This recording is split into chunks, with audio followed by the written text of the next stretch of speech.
The Vampire Diaries recap. Hello, brother.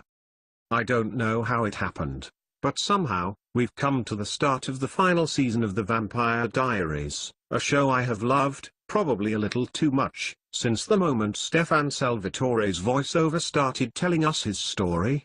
And because each episode of the final season is titled with a line of dialogue from Season 1, I want to start each recap with a brief trip down memory lane as an explainer to said title.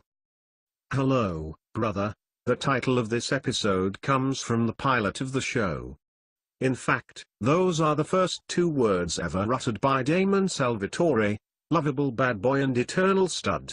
After Stefan hears about another animal attack in Mystic Falls, he rushes home with the realization that he's not the only vampire around. And there, on his balcony, is Damon, his older brother, who's back in town in the hopes of reuniting with Catherine, a plan we'd learn later in the season. And now, years later, the season kicks off with Stefan desperately wanting to save the brother he despised all those years ago. In the pilot, Damon's arrival was the worst thing Stefan could imagine. And now, all he wants is to get his brother back from whatever it was that took him.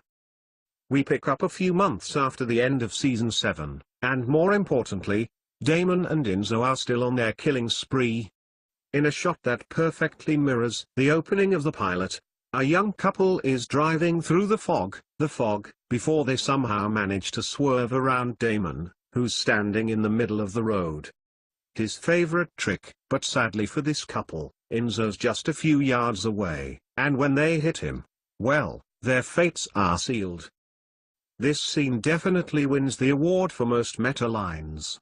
First, there's the soon-to-be male victim saying, "To be honest, I'm just glad the whole vampire craze is over."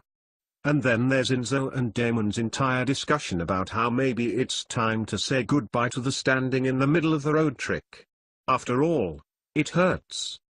As Damon and Enzo drive their latest victims to their favorite slaughterhouse, we get a bit of explanation as to what's happening inside their minds. As they put it, they're unwilling employees, slaves, if you will, to this creature that's controlling them, and it's their job to bring the worst of humanity to the warehouse.